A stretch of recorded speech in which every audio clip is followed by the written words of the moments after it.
Hi guys, in this video I'm going to show you how to convert your USDT to USD1 on Binance. It's very easy. First you can open your Binance apps and go to your search box here in the top. And then you can search convert.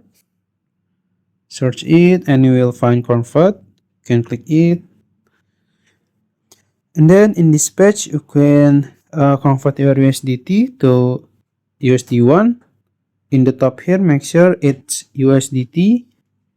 Then in the bottom here, you can change to USD1. Click this one, choose this one. And then you can fill the amount here. I will just max it. And you will see the amount you will receive. And then you can click trade. You will see the preview. You can click confirm.